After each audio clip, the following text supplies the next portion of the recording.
This is a 1 hour CE. You have to be present at all time. This all goes over the 2020, the 2021, and 2022 changes. Did you know there were 2022 changes that were effective, that are in effect February the 1st of 2023? All right.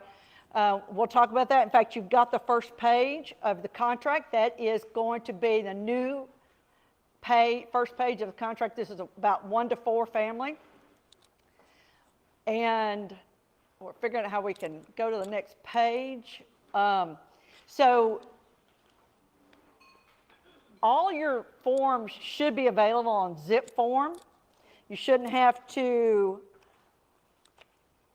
Beth, are the changes the ones that are kind of highlighted in this? I go over each one. Okay. Also, before you leave, make sure, please, that you fill out the evaluation form and leave it there.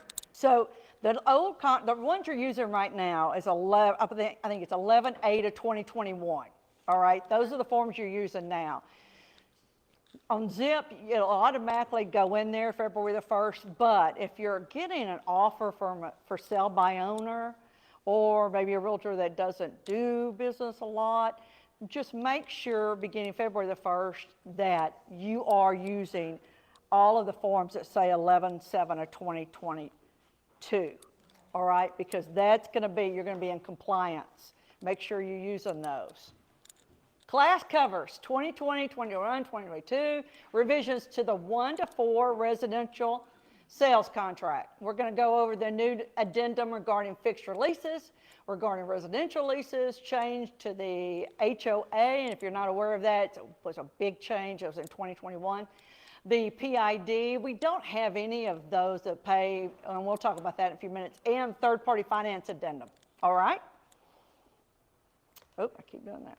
Okay, so why does TREC make these changes? TREC makes these changes because of the complaints and the lawsuits, all right? And sometimes I'll refer to a couple of them I have a really good story to tell on some of them. But, and that's why they do that. They look at that, there's 4 or 5 attorneys that are on the board, and they look at all the complaints, they look at all of the lawsuits, and they say, okay, we need to make these changes, and that's why they make these changes. Okay, again, if you're any time after February the 1st, make sure you're using 11/7 of 2022.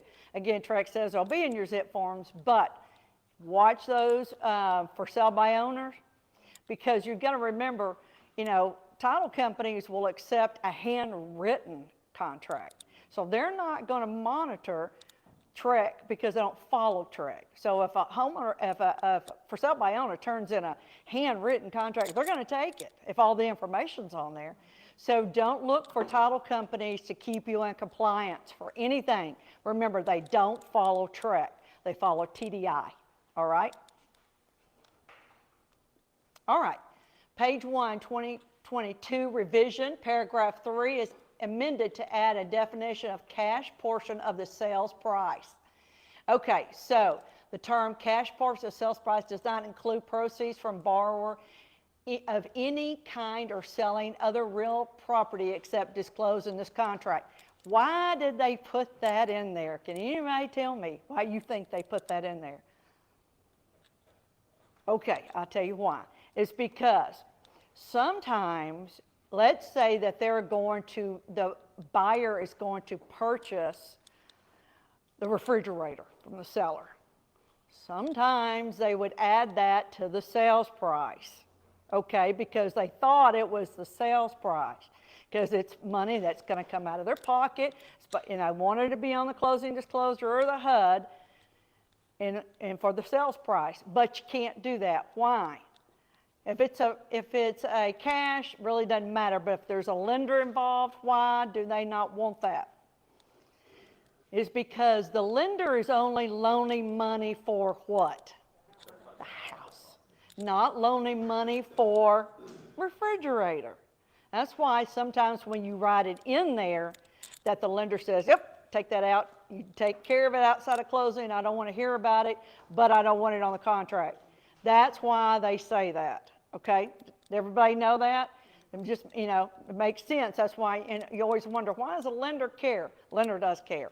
They don't want that in there because they're only loaning money for the home purchase. So, even if the refrigerator's built in, because they're not, that's a personal property. Even if it's built in? Even, well, okay, so if it's built in, we're going to talk about that, because if it's built in, it's considered a what? Fixture. So, yeah, so this is going to be, this is different. So if it's a built-in, we'll talk about fixtures in a minute, that's considered built-in, it's got to stay. Okay, it comes with the house, all right? Comes with the house. If this is like a hot tub that's sitting out in the back, or the refrigerator that's in the garage, additional things that the seller said, hey, I don't want to take it with me, you can buy it. Well, a lot of times you will write that to exclude it, and you're going to purchase it, but it shouldn't be part of the contract unless it's a cash offer. Then you really don't care. But wouldn't that be a non-OTI addendum regardless? Yes, yes, but a lot of times a lender's not going to want that. So you got to be careful, and also be careful, don't add it to the sales price. Okay, Okay? I see what you're saying. You see what you mean? Okay, so some lenders may say, okay, you can put it in there if you have that addendum, but a lot of times they'll say, I don't want any part of that. I want it outside of closing, handle it. Has anybody else had that lender tell you? Yeah, sure. Yep, so that's why they added that too. All right. Paragraph 4 on the same page. Paragraph 4. All right, this is the 2021 change. It includes leases, it includes residential leases, fixture leases, leases of natural resources. All right, seller has delivered to buyer a copy of all the natural resource leases, and seller has not delivered. We'll talk about that. All right, for this area, the lease paragraph has moved around. Historically, the contract has said that if the property is subject to any leases, they were to convey, and the seller can't go out and lease a property after the time of the contract. That language is still included here, but now they're giving you, as agents, the opportunity to check a box if the property is subject to a residential lease. This is very helpful information for the title company, disclosure to the buyer as well, okay?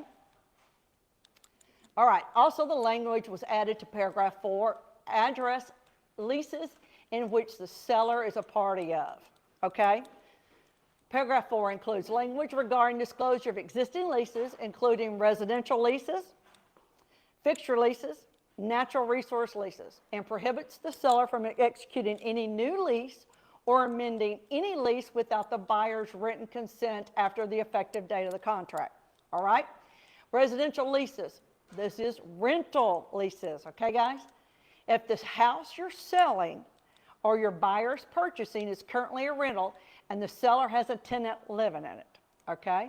If that is the case, the box would be checked and there should be a residential lease addendum attached to the contract. Fixture leases, and we're going to go over those leases because, especially the residential lease, and we'll go up towards the end, we'll talk about leases, because it is new and there are some areas in there that dates that are kind of scary. So we'll talk about that. Fixture leases. Can someone give me an example of something that could be under a fixture lease besides built-in refrigerator?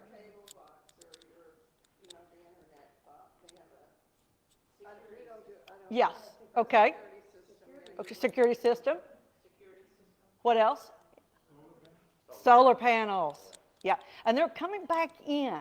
You know, in the 70s and 80s, they were really popular, not as much in Texas, but now they're coming in, okay? Coming.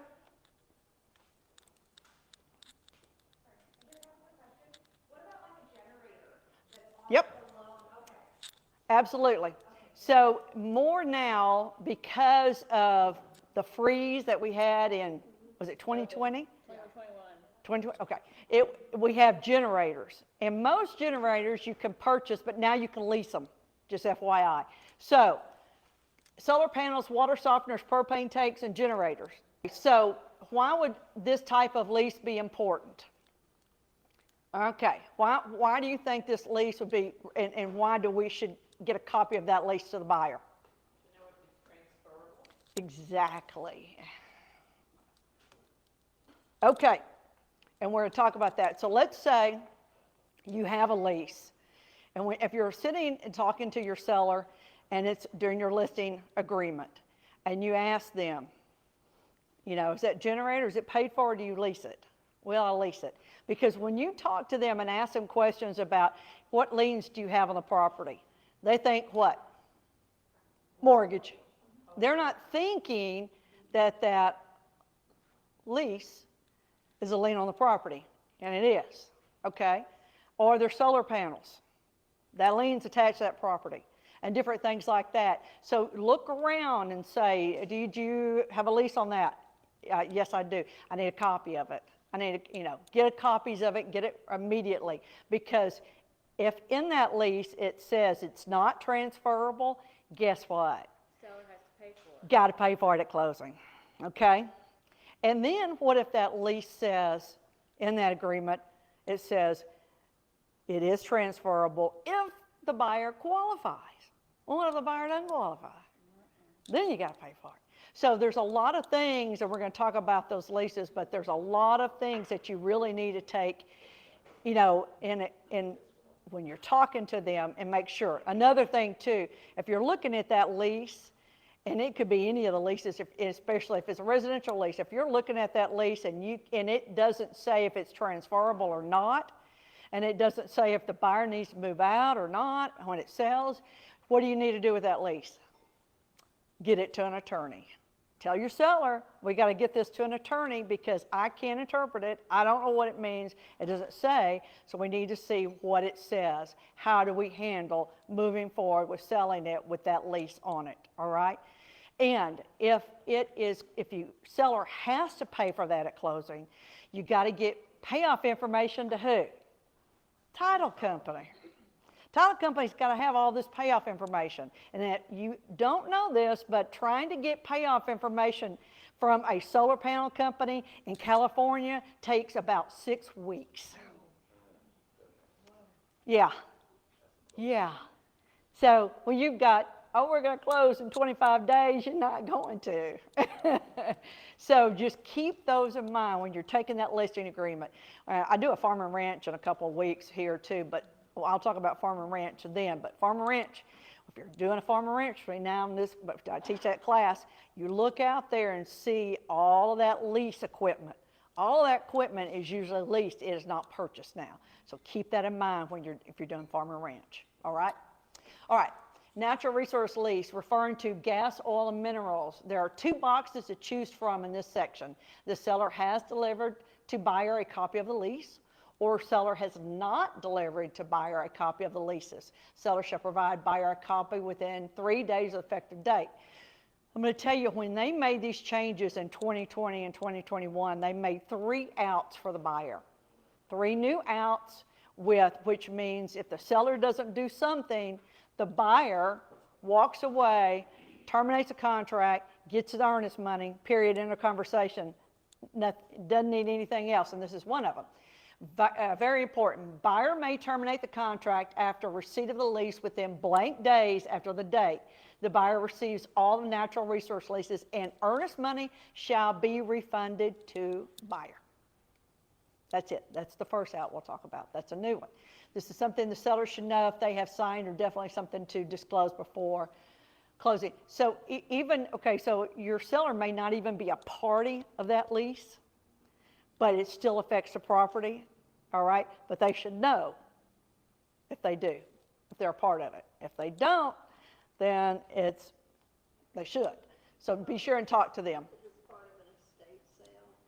Because I just encountered that part of an estate sale, they did not know, but they said in the contract, if Yes. they are qualified to keep the lease, they want to. Oh, the seller does? The seller did? Okay, so an estate situation is a little different. A lot of things are different because number one is when you're dealing with the estate, the family may not know a lot what's going on with the property. Now you think, oh, that's kind of goofy, because I know my dad, I know everything's going on with that property. Well, you may not. Some families do not. Some families haven't been out there in 20 years. They don't know, or you may sell in a farm. They don't know anything about it for 20 years. And granddad might have sold 3 acres or take 2 leases on the property, and you may not know that. So make sure that when you're filling that out, when you're asking those questions, that's okay. Why? Because title, if there's anything on there, title's going to find them and pull them. Okay? All right? So, that's one of the things, wait till title comes back and see, because you may not know, but title should know. Another thing too, let's say that it is an estate situation and they don't know the property, they haven't known the property in 25 years, and it's a lot of land and there could be leases, it's going to affect the price. If you don't have a title examiner in your back pocket, you need one. Okay, there's some that are in the industry here in town that are very good, that you can call up or email and say, hey, I'm taking this listing, it's an estate situation, they don't know anything about the property, I need to know if there's leases on the property, if there are liens on the property, if there are anything affecting the property, especially the sales price and the negotiation, get them and he'll pull it for you, or she, all right? So there are some. And there's one in that building over there, he's really, really good, just FYI. Okay, all right, paragraph 2, page 2, paragraph 5.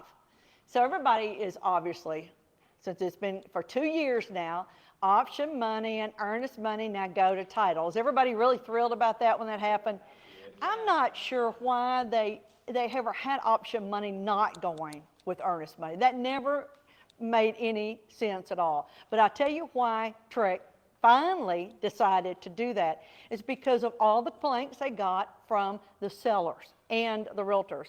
Because what happens is that the option money was never getting to title. And if a title company didn't have a receipted page of the option money, they couldn't put it on the closing disclosure of the HUD. They couldn't do it. TDI wouldn't have. So what happens? You close, everybody closed, nobody looks at any of the documents until 2 days later the seller's looking and realizes, hey, oh, I didn't get that $100. Or the buyer says, oh, I didn't get that option money, whichever is negotiated. So what happened? They called the title company. The title company said, we didn't get a copy of it. And then who do they call next? They call you, and they said, and you go, oh, golly, I forgot, I have it in your file. Okay, so then they start complaining. So that's what happened, because it wasn't getting where it's supposed to be.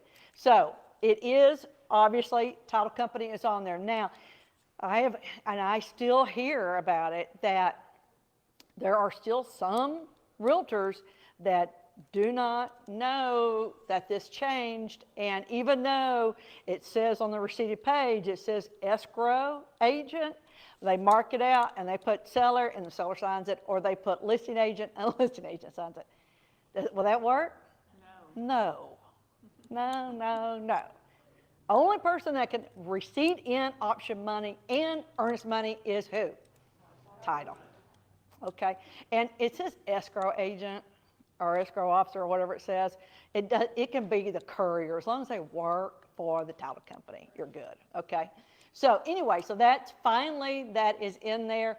It was, in paragraph 23, they moved it all over here and they put it in here. So that was a big help, big change, and I'm glad they did it. Page 4. 2021 revision, paragraph 7, PID, they added a PID. Okay, PIDs are public improvement districts. What else is like a PID? Anybody else know? A MUD, municipality utility district. Where do they have those? Dallas-Fort Worth area, a lot of them. Houston area, a ton of them. What are they? Most of them are an additional property tax. That's why if you're selling, and we don't have any in this area, but if you're selling in an area that you're not familiar with, all right, look on the appraisal district and it's going to tell you what the property taxes are. And if you see a PID or municipality utility, a MUD basically, you'll need that addendum, okay? And the reason why is because some of these new homeowners were moving into these properties, and they didn't realize that there was an additional property tax. All right? So that's why they said, okay, you got to disclose it, because Texas is what? Disclosure state. Got to disclose that. So they came up with that new addendum. Again, I don't have it in this area, but if you're selling in an area you're not familiar with, always look on CAD and see what property taxes are. All right? Page 4, paragraph 6, 2022 revision. A new required notice section is added to paragraph 6, which includes, again, the PID. The corresponding reference commissions from addendum containing notice of obligation to pay. That's why it is in there. So what is a WCID? Anybody know what a WCID is? Okay. At least I know you're going to learn one thing today. It is going to be, all right, it's going to be your MUDs, your PIDs, your PUDs, your TIFs. Basically, if a person is selling a property that is a district created under Texas Water Code or by an act of legislation to provide certain utilities as water, sewer, drainage, flood, anything else, all basically says the city can put a tax on it. Now, sometimes those are, they're not on it forever. I've seen them go on there because they need to redo them or add new waters or a new district. And then they're on there just like for 10 years or something like that. So they're not on there forever usually, but they can be. Again, it's a property tax, all right? The main takeaway is that there is no binding contract if such notice is not acknowledged by the seller at or prior to executing the contract, all right? So it's real important. If it is, you've got to make sure, because you don't want to come find out that right before closing they say, oh, there's a PID or there's a MUD and you didn't disclose it. Guess what they can do? Now they can get out of it, okay? Given the notice, if the contract's executed, does not eliminate the buyers to terminate the contract before closing. Okay. Next, 2022 revision to page 5, paragraph 7F, is revised to require that the seller provide the buyer with copies of documentation from the repair person that shows both the scope of work and payment for the work completed, and transfer at seller's expense any transferable warranties at closing. All right, before the contracts didn't say that they had to provide that, and now they say in writing, scope of work, payment for the work completed, and transfer at seller's expense any transferables warranties at closing. Very important. We'll talk about more about those in just a minute. Another 2022 revision to paragraph 7H is amended to replace the term residential service company with the terminology used by the Texas Department of Licensing and Regulation, which is September 1st of 2021, regulates residential service companies, HOAs. That's me. That's where you will put in the amount for your buyer's home warranty. Page 6, 2022 revision to paragraph 9B is amended to add the transfer of any warranties to correspond with the change in paragraph 7F. New paragraph 9BF provides that private transfer fees will be the obligation of the seller unless otherwise provided in this contract. Okay? We're going to talk about the new amendment to this too. It's real important. Talk about that in just a minute. Page 6, paragraph 10B, 2021 revision. This is one of my favorite stories to tell. 10B refers to and defines smart devices. How many people in here have smart devices? I love mine. I love mine. Okay, so before I tell the great story I have to tell, I want to tell you probably the most calls I get calls about contracts and title a lot. I can probably answer those questions. Home warranties, I get some. I try to answer those. I usually have to call and find out, but I can answer those too. But the most thing about this area and about smart devices, if you're selling a piece of property and you're walking through there and your seller has the little one, the doorbell, now there's a new one, but it's Ring usually, or the Nest, okay, or anything else that's connected as a what?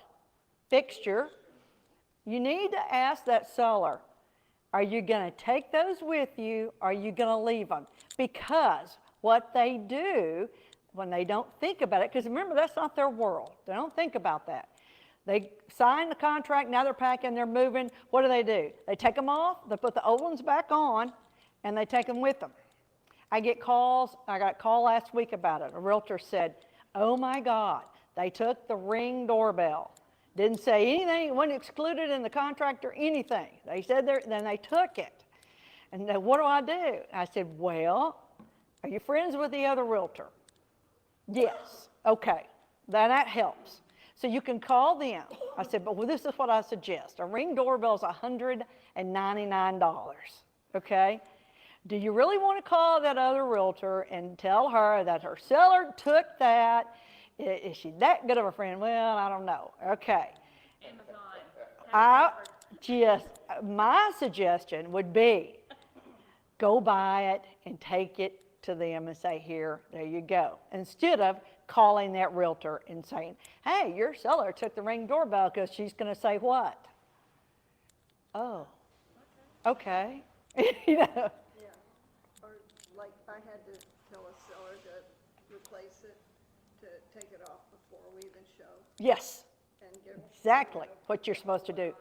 If they're going to take anything with them, take it off, put the old ones on, because you don't want the buyer to walk through there and go, oh good, I don't have to buy that. Oh good, this has got that. And they get the contract back from the seller if you made an offer, and they're excluded. And then what are they going to do? Well, that's why I wanted the property, because it had all that on there.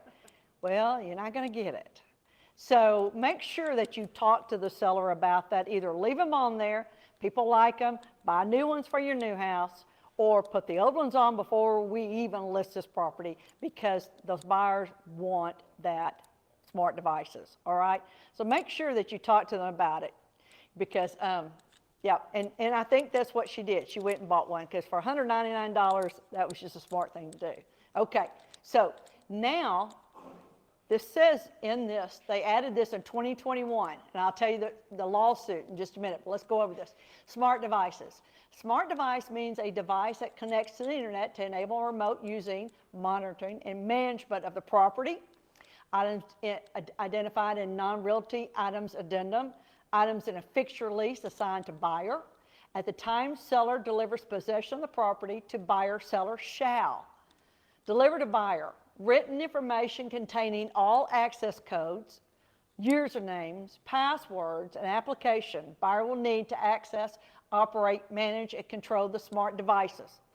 And they also added, terminate and remove all access and connections to the improvements and accessories from seller's personal devices, including but not limited to phones and computers.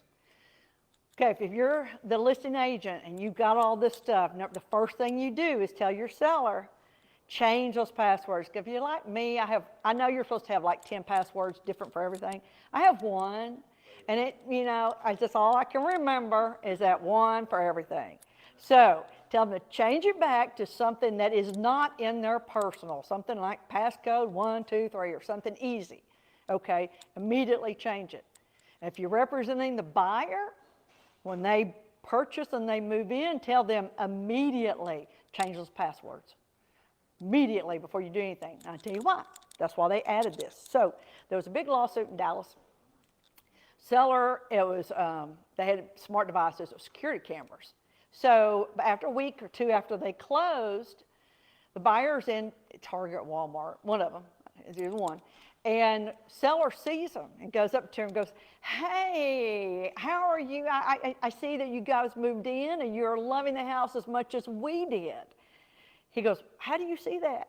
And she goes, the cameras are still live. Oh, no.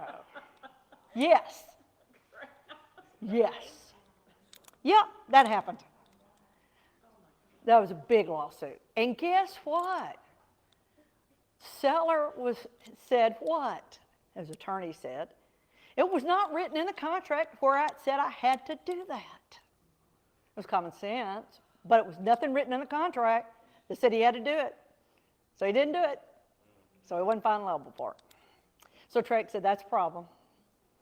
There was another big lawsuit too, and it wasn't as big as that one, but it was, they sold all the smart TVs. And 6 months later, the seller figured out that guess what? He forgot to change his passcodes, and they were what? Buying all these movies and all this stuff, and it was automatically coming out of his account. And at first, for a while, he thought, oh, okay, the kids or whatever. And then he was like, wait a minute. So, and then what happened? It wasn't written in the contract. So we all would think that's common sense, yes, but please, if you're representing the seller and it's written in the contract now, you make sure that they have to get all those transfers, all those codes and everything to the buyer at closing. Well, I would say, since it's per contract says at closing, what if the seller closes after the buyer? Because that happens. So make sure you do it before closing, or take it to the title company if they're closing before the seller and say, give this to the buyer. It's all their smart device information. Because per contract, it says you have to, okay? If you're representing the buyer, make sure that when they get to closing, if they don't have this information, you get it for them, okay? Because it's per contract now, it says they have to, all right? Any questions about that? Number 6, page 6, number 11, special provisions. Now, I'm really surprised that TREC didn't completely take out special provisions, okay? They said they were going to. They probably will. But if I've been doing this since 1988.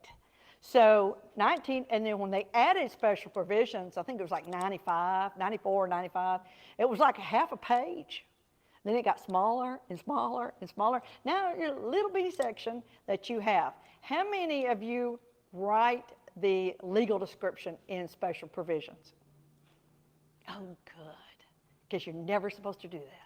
TREC says never, ever write the legal description in special provisions. What would you do if you couldn't get it all in on the legal? What would you do?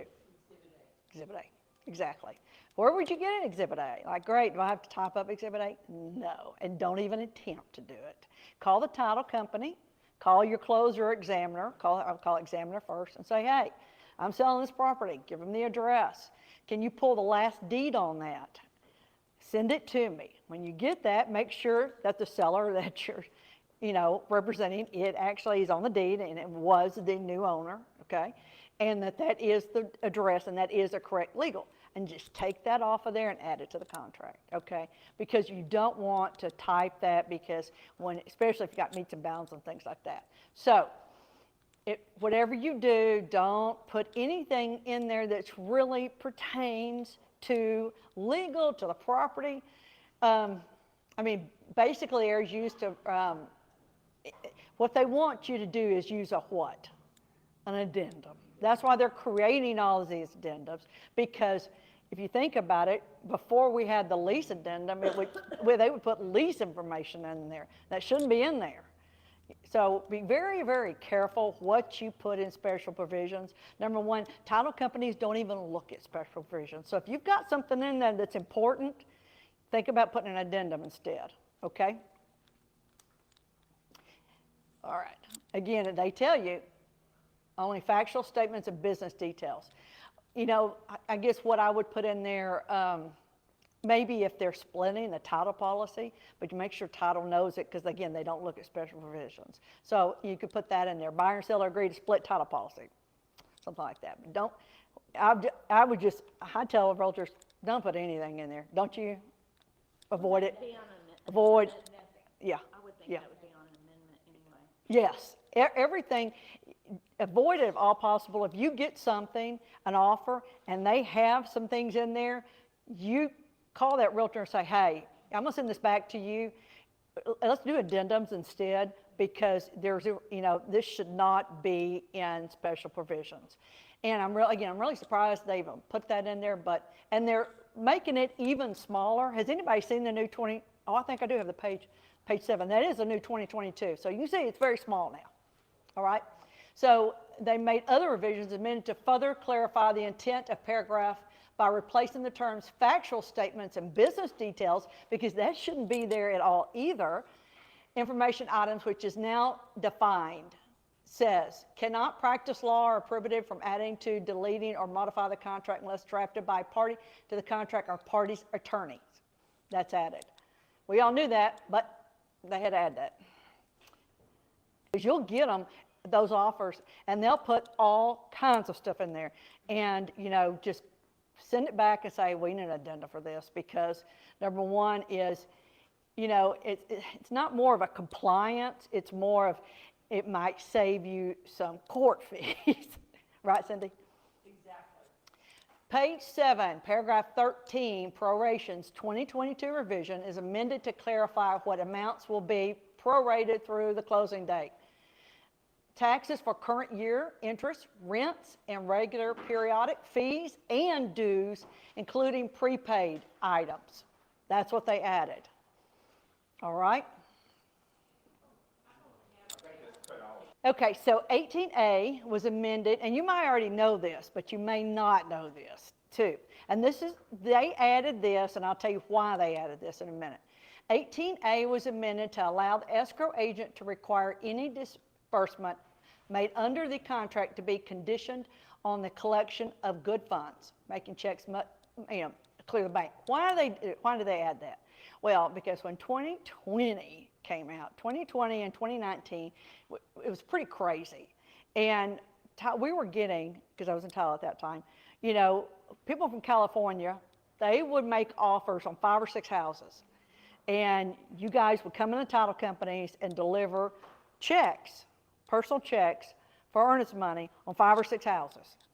And then they would fly in, they would see these houses on the weekend, and then Monday they're going to make an offer, or Sunday they made an offer, whatever, and I want to pull all the rest of them, and I just want this property, okay?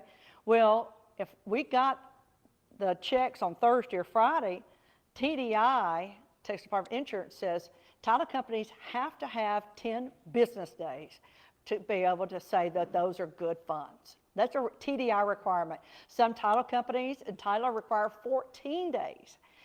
And then, so they were saying, when we told a realtor, you can't get your check until 10 business days, they're like, well, where is that in the contract? How come we didn't know that? Well, then TREC said, okay, I'll add it to it. So that's why they did that, because of all the complaints they got, because title companies require it. So if you have someone that's doing that, you either wire the money or get a cashier's check. Those are good funds. Personal check is not good funds, according to TDI. So just keep that in mind. If you think they may pull that and want their money to put on something else pretty quick, they're not going to do it. So have that conversation with your buyer when they're making those offers on those different pieces of properties. Has that happened to anybody where you walked in and wanted that earnest money and couldn't get it? Yep, that's what happens. Okay, now they also added to cover title, because remember this is under escrow. 18B was amended to further define expenses that an escrow agent may deduct. Why did they do that? Why did they add that? Well, okay, so let's say we have a contract.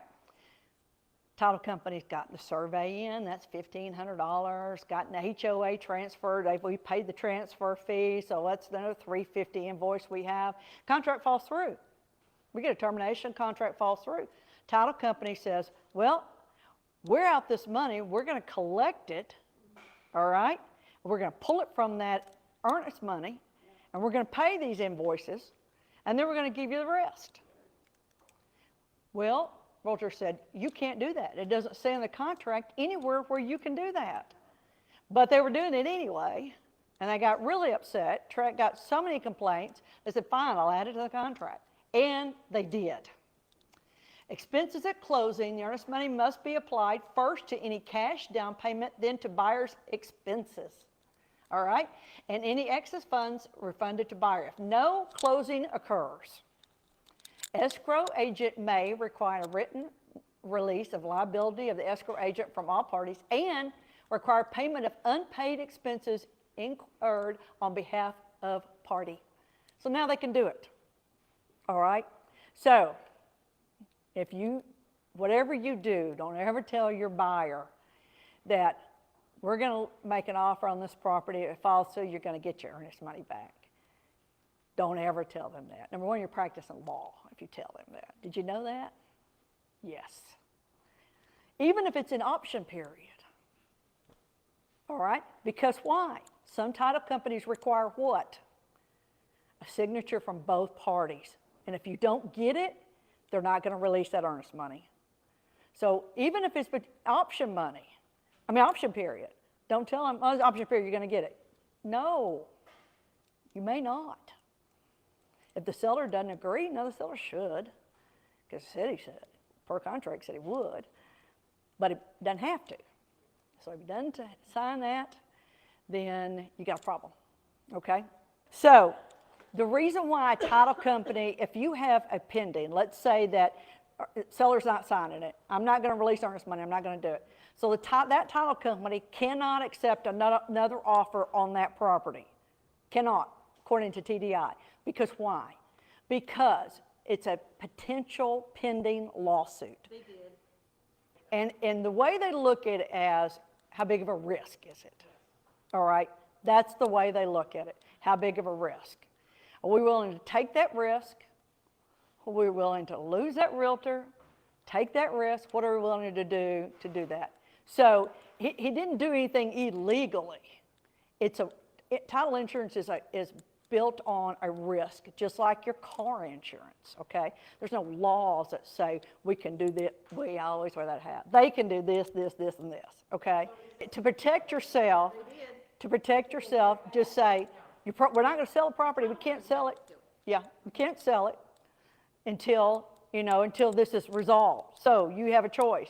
You can be mad about $1,500. We can offer split it. Sometimes that works. Sometimes split, win split. Yeah. Or you can sit on your property and wait until you figure out, because there is no, and what happens is, you say, well, what happens to the money? The title company holds that money for 6 months. And then after that, they send it to the court with a letter saying, this is pending, loss pending. It could go in a lawsuit, could not, but they are not legally, they cannot hold that money more than 6 months.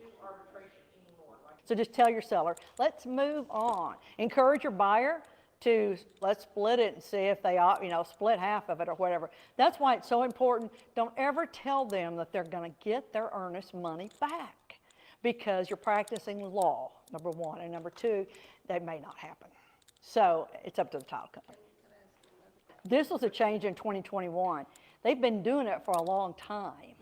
They just didn't have nothing per contract that said they could. So buyers would make so many complaints with TREC saying title companies, but remember, title companies don't follow TREC, they follow TDI. And so they're like, okay, fine, because they do it. And I mean, I worked for Steve DeMint. Steve DeMint said, I'm tired of paying for surveys. Yeah. Take them out of that money. All right, now, the thing about it is, let's say you have a $1,700 survey that's in there, and you're the listing agent, okay? And it's terminated, and you have a feeling that escrow officer is going to take that money out of there, but you're about to list that property again, and you need that survey. Yeah. And if you say that in MLS that you now have a survey, all right? Yeah. That say, talk to your seller. Do you agree to pay? You want to pay that? We can pay. We take out your proceeds, pay that at closing. We have a survey. We can do a quicker close. We don't have to wait 3 weeks now. Yeah, that's a real advantage. Negotiate that. Right. Talk to your seller first. They say, yeah, I'm good with that. We can get this property sold quicker. So we've got a survey ready to go. You call escrow. Right. Tell escrow, hey, keep that survey, take it out, and they'll have a form. So you mitigate the damages. Absolutely. And they'll have a form for the seller to sign saying that at the new purchase, the seller agrees to do that. I love that. Okay? So negotiate that. That's why title companies now, and have been for a while, but now really do that because of this. When they order a survey, they'll send out that form and say, whoever per contract is supposed to pay for it agrees to pay for it. So they'll have that in the file in case anybody complains. They send it to me. Yep, you agreed to pay for this. Remember? They were like, well, when it closed, that form doesn't say that. That form says the buyer agrees to pay if we order it. So does most title companies around here order surveys? I know some don't. Some they, would you know that Dallas and Fort Worth area, that they do not order surveys? They leave it up to the realtors to order surveys? Yes, they do. Yeah, yeah, I know it. So I was in that area for 25 years in escrow. So when I moved here, I was like, y'all order surveys? Y'all are lucky that you don't have to do that because it is a big hassle. Okay, any questions on that? Did everybody know they changed that? Now they can do it. Paragraph 18B 2022 revision is amended to add that if no closing occurs, the escrow agent may require a written release of liability before releasing the earnest money. Okay, so again, title company's been doing it for 20 years, and so many complaints became because it wasn't in the contract. So TREC said, fine, we'll add it. So they did add it. Now it says per contract. Why? And you think why? It's because buyer and seller signed that contract. That's written in there. If they complain, why do I have to sign this? Well, you acknowledged it per contract that you agreed to do that. Okay? And why they changed it from, they capitalized E&A instead of, I mean, silly things like that. I don't understand TREC does, but they did. So they changed that as well. Okay, page 8, paragraph 20, 21, 20, 22 changes. 3 addendums were added. Also, we got 2 more fax areas. Nobody faxes anything anymore, but TREC thinks that we needed 4 areas for email I get, but fax, didn't get that. But anyway, they added it, and we have them. 2022 revision now says, amended to add a line for a courtesy copy to another individual like an agent. How about that? Remember, these are the new, that you haven't seen these yet because they don't go into effect till February 1st. So it's kind of goofy things that they changed, but some make sense, some don't. Page 8, again, that was all about option, but it was changed and it moved to paragraph 5. 2021 revision to the broker information, a blank for team name was added. Again, option, period, option, it says escrow agent. All right, any questions on that? In 2020, TREC addendum regarding fixture leases. What is a fixture lease? A fixture is an improvement to real property, generally some type of personal property, that is affixed or fastened in some way that makes it become a permanent part of the real property. Okay, and this is the addendum that you should be using. All right. 22, they also amended to add a checkbox in paragraph B1 related to notices of oral leases. Additionally, the addendum for disclosure of fixture leases is amended to modify paragraph A to include checkboxes in lieu of a blank line so that the properties can specifically identify what types of fixture leases. Okay, and it has, now they've added all of these in there, which is good, because before it wasn't in there.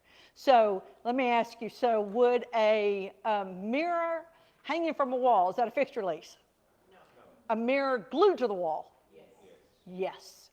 One thing you think about, and I tell realtors when I teach this class, if you remove it, did it do damage to the property? And if it did, then it was a fixture, okay?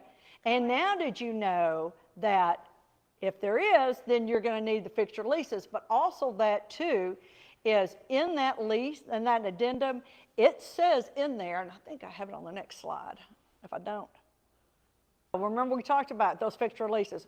Okay, you have to, number 1, you say A, you check box A, you know, they do have a copy of it, or B, they don't, but you have so many days to get it to them, and the buyer so many days to terminate.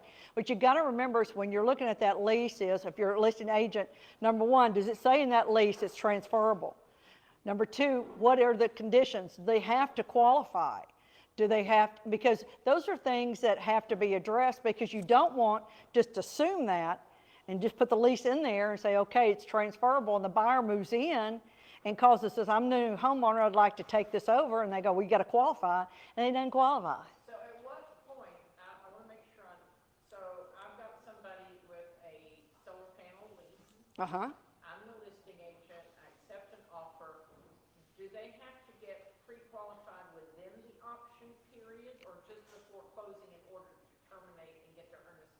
I would immediately, and I would make sure that you would let the other agent know that if that's part of that lease, because what's going to happen is that other agent's going to go, oh, we got a copy of that lease, good, and probably not look at it. Yes. And if that's one of the deals, because that's why we have that now, that's what happened. A new buyer couldn't qualify, and it wasn't solar panel, it was propane tank. And in the lease, it said, it was a farm and ranch deal, in the lease it said, you know, that they had to qualify, because there was like 3 of them. And okay, that's fine, I'm sure you can qualify. You qualify for a home mortgage, you can qualify for a propane tank. Well, apparently not. They moved in, they closed, they moved in, and they you know, went to qualify, and the propane tank said, oh, nope, you didn't qualify. Now what do they want? They want their money. They either going to come get them, or you find somebody else to lease, or whatever, okay? Because they'll come get them. I would definitely make that buyer's agent knowledgeable of that too, because again, how many times you think they're going to read that lease once they get it? All they're going to do is, good, my buyer got it, and that's it, and that box is checked, and send it to the buyer. And now is the buyer going to read it? Probably not. And now that's why that's why that's why we have the big problem. It was at Landmark about the propane tanks, and it was a big problem, So that's why they have this. That's why they make it. So make sure, and it says in there too, how many days you get it. Now, you know, if you represent the buyer, make sure you've got plenty of days. If you represent the seller, make sure you don't have 25 days in there or something like goofy like that, because then what is that going to do? Extend the contract. So make sure you watch that, all right? So here is an addendum that is new, and this is big changes, very, very big changes. Now, does anybody in here deal with rental properties, or people that have rental properties that sell them or anything? Okay, so this is a big change, big change. Addendum regarding residential leases. The new form change is made to paragraph 4 regarding required consent to enter into a new lease, amendments to existing leases, or conveyance of interest in the property. All right. The addendum defines residential lease as any lease of the property to a tenant. It includes not just the actual lease document, but any addendum or amendment to the lease and any move-in condition. The addendum covers leases, whether oral or written, or long-term or short-term, that give a person the right to occupy that property. It does not cover temporary. If you have a temporary lease, it does not cover that. Under this addendum, the seller cannot execute or amend any residential lease after executed addendum without the buyer's written consent. All right? Residential lease. The lease has so many different variables and dates, you have to be very, very careful. There are 2 sections to choose from, sections A and B. Parties will choose one or the other when completing the form. Box A should be checked when the seller is sure the lease can be terminated if possession of the property delivered to the buyer at closing, period, end of conversation. If you've got a lease and it doesn't say that tenant has to be out, you have a problem, all right? You have a big problem. If that lease says they have 30 days after closing, then you make sure that you address that in possession, okay? Keep in mind that if the box is checked, the seller will be in default of the contract if he cannot get the tenant out of the property on or before the closing.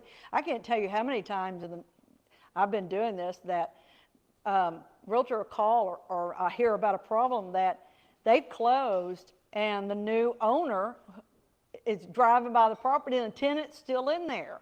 I mean, they may be packing, moving, but possession said possession, day of closing and funding. So what does that mean? Then your seller is in default. So be very careful. Have those conversations with your client. Say that tenant has to be out, and make sure it has to be out or you're in default.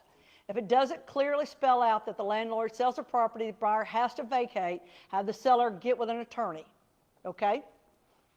Don't interpret that contract.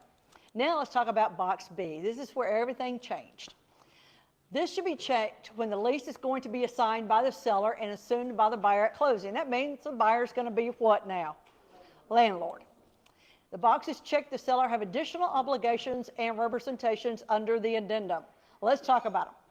B, 1A, buyer has received a copy of all residential leases, or seller must deliver a copy of residential leases within blank days after the effective date. Buyer may terminate the contract within blank days after the date the buyer receives the residential leases, and the earnest money will be refunded. That's the second out that I was talking about. End of conversation. They get their money and they can walk. B2, obligations regarding tenant security deposit.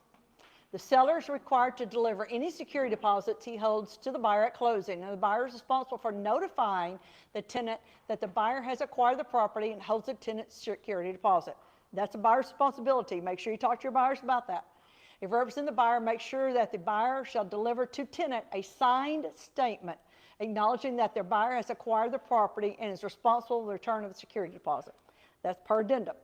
Next, B3. This is a big change to selling property where a lease is assumed. It requires that the seller to acknowledge 7 facts about the property, about the lease. These factors deal with the status of the lease, payment of rent, and any disputes or agreements within the current tenant or prior tenants.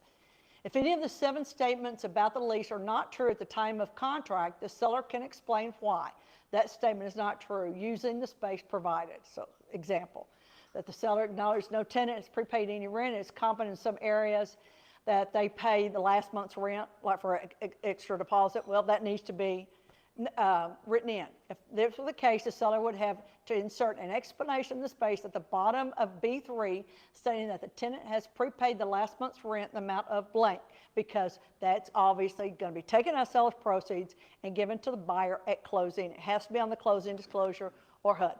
This will notify the buyer to negotiate for that amount to be transferred to the buyer at closing and to send notice to tenant after closing.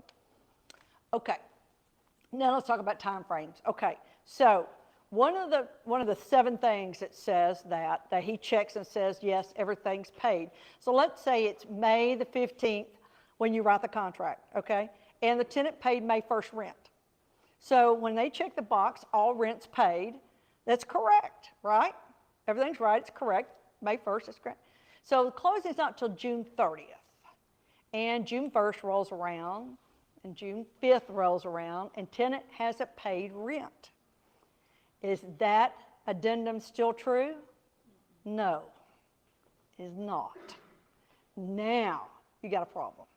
So if I was representing the buyer, all right, I would be calling that realtor on day 6, whatever it said in the lease, they have to have it in by, and say, hey, have they paid rent?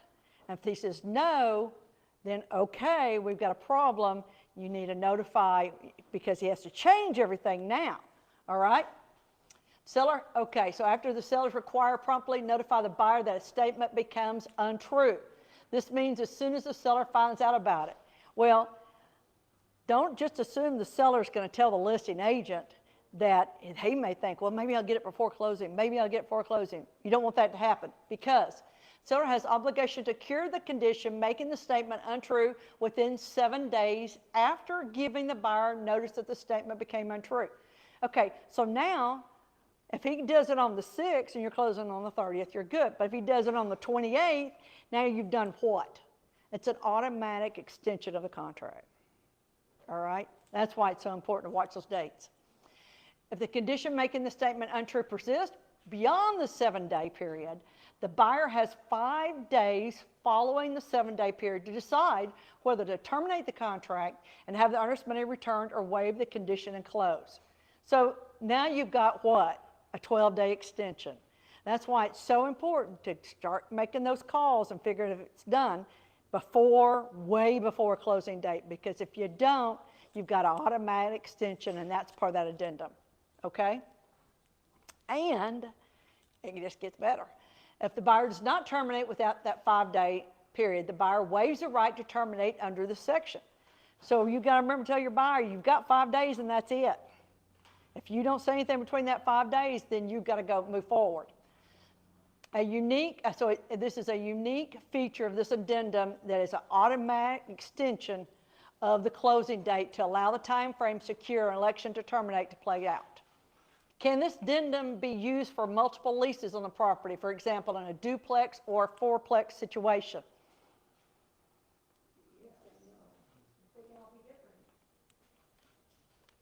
Yes, the addendum is designed to be used for all residential properties, okay? Because remember, 1 to 4 is up to a fourplex, remember. However, a lot of times when they're buying a duplex, what happens? They move in one, and they're going to live in it, and they're going to rent the other one out. So then can they use it? No. So you would have one addendum for the one that they're going to live in, they're going to stay in, that's going to be theirs. They're not leasing it. So that, but the other one's going to, so you have to have, okay, does that make sense? Okay. However, the addendum for instruct license holders to choose only A or B. In other words, all leases will be terminated or will be assigned. Okay? Does that make sense? Okay. If the buyer wishes to live in one of the units and assume the lease on the other unit, the best practice is use a different addendum for each unit. Okay. Here, 2022 revision to the residential lease. The addendum regarding residential lease is also amended to add another checkbox. It's C, related to notice of oral leases. Even though it did say in there, they still had to do that. Any questions on residential leases? We're almost done. HOA. Okay, so this was a huge change in 2021. Huge, all right? And this is the old addendum. The old addendum had C, fees and deposits for reserves, except as provided by paragraphs A and D. Buyers shall pay any and all association fees, deposits, reserves, and other charges associated with the transfer of the property not to exceed blank. Okay, before, it didn't say deposits, all right? Because it was D. D was for reserves, and it said buyers shall pay any deposits for reserves required at closing by the association. Reserves are, sometimes can be a lot of money. I think Emerald Bay, what are they, 16,000? Someplace, now those are reserves. Now when your buyer is looking in these properties, they know they're going to pay reserves. I mean, they usually know up front, it's a golf course, you know, it's association, and I'm going to pay $8,000, $15,000, $16,000. They know up front they're going to pay it, okay? So for whatever reason, TREC decided to take out D completely, where it didn't say buyer will do it. They added it in C, and now all you have is a blank, and it says seller shall pay any excess. So a lot of people didn't realize that they took D out. And it was a property that was at Landmark when we were closing, and it said $400 in that little area, because that's usually what you put, $400, $450, and that's for transfer fees and all the other fees, and seller will pay the rest, okay? So that was per contract, is what it said. So on the closing disclosure, it had $16,000 coming out of the seller's proceeds. And the seller goes, wait a minute, buyer pays those. And escrow officer says, per contract, it says you do. And she goes, no, it doesn't have an addendum, it shows that. She didn't know they changed that. Now it says reserves, deposits, reserves, and C. So technically that addendum said the seller had to pay it. So they go to court. And the judge says, because the bylaws, HOA says the buyer pays. The judge ruled that TREC contract trumps bylaws. So the seller paid them. Actually, the realtor wrote the check. Realtor wrote the check. Don't write checks at closing, guys. Don't write checks. You work hard for that commission. Don't do that. Don't pay that. Just be aware of that, okay? So if you know your buyer is buying in an area where there are reserves and there's a lot, you make sure that that amount's in there. And if you're representing the seller, you make sure that amount's in there, okay? Okay, so in 2020, the third-party finance addendum, which if there's a loan, it's signed by buyer and seller. It's part of the contract, okay? It has to be, all right? Because the closing disclosure is a lender document. So before this was added to that, they always said, well, it's a lender. It's a lender's document because it has information of the truth in lending and all that. That, you know, you've got to get permission from the lender before the title company can send it out. Well, title companies still think that they don't have to, but now TREC added that. It's page 2, number 5, the last thing, and it says, Authorization to release information. Buyer authorizes buyer's lender to furnish to seller or buyer or their representatives information relating to the status of the approval for the financing. B, seller and buyer authorize, because seller and buyer sign that document. Seller and buyer authorize buyer's lender, title company, and escrow agent to disclose and furnish a copy of the closing disclosures and settlement statements provided in relation to the closing of this sale to the parties, blah, blah, blah. Okay, so if you get a title company that tells you, I got to have permission from the lender, say, no, you don't. Look at third-party finance addendum, number 5B. Now it says you don't have to. So now there might be some little towns that you may sell in Mount Pleasant or Paris that still think that that's the right way. Just be really nice and say, no, if you'll look, third-party finance addendum. Because I'll be honest, with Landmark, we got a call from a realtor when this came out because I didn't know it changed. And she goes, you need to look at third-party, because she was a Dallas realtor. I go, what? It didn't change. Oh, my God, it did change. And I'm so glad it changed. Now we don't have to tell them, no, you can't have a copy of it. Because anybody can have a copy of it, as long as it's signed. Yeah, I know it. They don't. So I was so glad to be able to change that. Also, I know it is awesome. Third-party finance addendum in 2022, the loan assumption, they added a new paragraph, okay? And this again, comes out on February 1st. And this is for other financing, because you got to think about it. Finally, they did that. You've got conventional, you've got VA, you've got FHA, you've got USDA, you've got reverse. But that's all they had on there, okay? But now they added other financing, a loan described at, above, from, and the name of lender, okay? So if you don't have those other options, then you can write that in there. Okay? Any questions? Did anybody learn anything today? Yes, thank you so much. Thank you, guys. I appreciate it. Appreciate it. Thank you. Make sure you fill out those and get those to me, because TREC says I got to have them. Make sure I teach you guys something. Thank you.